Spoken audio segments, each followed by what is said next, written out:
નમસ્કાર ખેડૂત મિત્રો, ખેડૂત પ્રયાસ ચેનલમાં આપનું સ્વાગત છે। આજે તારીખ 27 ફેબ્રુઆરી 2024 સવારના મહત્વના હવામાન સમાચાર ચેનલમાં નવા આવો તો સબસ્ક્રાઇબ કરી લેજો। હવામાન વિભાગની આગાહી મુજબ આગામી 5 દિવસ સુધી રાજ્યનું તાપમાન સૂકું રહેશે, જ્યારે લઘુત્તમ તાપમાનમાં 1 થી 2 ડિગ્રીનો વધારો થશે। હવામાન વિભાગના જણાવ્યા પ્રમાણે વહેલી સવારથી જ પવન ફૂંકાઈ રહ્યા હતા, ત્યારે પવનની દિશા બદલાતા પવનની ગતિ 10 કિમી પ્રતિ કલાકે નોંધાઈ છે। જોકે હાલ વાતાવરણમાં ભેજ હોવાને કારણે છૂટાછવાયા વાદળો પણ જોવા મળી રહ્યા છે। અમદાવાદનું તાપમાન 18.8 ડિગ્રી નોંધાયું છે। રાજ્યમાં ઉત્તર ભારતના કેટલાક વિસ્તારમાં પડેલા વરસાદ અને હિમવર્ષાની અસર જોવા મળી રહી છે। હાલમાં કેટલાક જિલ્લામાં વાદળછાયું વાતાવરણ અને ઠંડા પવન ફૂંકાઈ રહ્યા છે। હવામાન વિભાગે આ પહેલાં જણાવ્યું હતું કે શિયાળાની સિઝન પૂરી થાય તે પહેલાં ફેબ્રુઆરીના અંતમાં કેટલાક વિસ્તારમાં માવઠાની અસર જોવા મળી શકે છે। હવામાન વિભાગની ફેબ્રુઆરીના અંતમાં માવઠાની આગાહી અને હાલમાં વાદળછાયું વાતાવરણ સર્જાતા ખેડૂતોની ચિંતામાં વધારો જોવા મળી રહ્યો છે।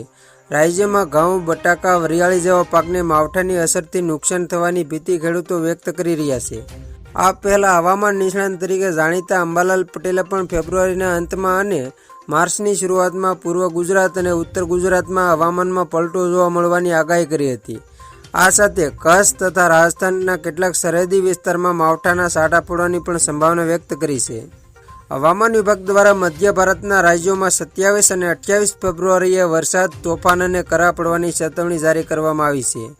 આ સિવાય 29 ફેબ્રુઆરીથી ઉત્તર ભારતના પર્વતીય રાજ્યોમાં એક નવું વેસ્ટર્ન ડિસ્ટર્બન્સ ત્રાટકશે, જેના કારણે 1 માર્ચથી 4 માર્ચ સુધી વરસાદ પડશે।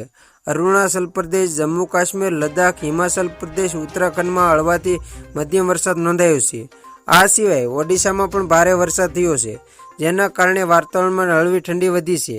ડીસામાં અત્યારે બટાકા કાઢવાની સિઝન પૂરજોશમાં ચાલી રહી છે। હજુ પણ અનેક વિસ્તારોમાં બટાકાનો જથ્થો ખેતરોમાં પડેલો છે, ત્યારે આવી સ્થિતિમાં જો માવઠું થાય તો મોટાભાગના બટાકા પલળી જવાની તેમજ મોટા પ્રમાણમાં બગાડ થવાની પૂરેપૂરી શક્યતા છે, જેથી ખેડૂતો માવઠા જેવા માહોલથી ચિંતિત બન્યા છે। તો ખેડૂત મિત્રો, આ હતા સવારના મહત્વના હવામાન સમાચાર। ફરી વખત મળશું નવી અપડેટ સાથે। ત્યાં સુધી જોતા રહેજો ખેડૂત પ્રયાસ યુટ્યુબ ચેનલ।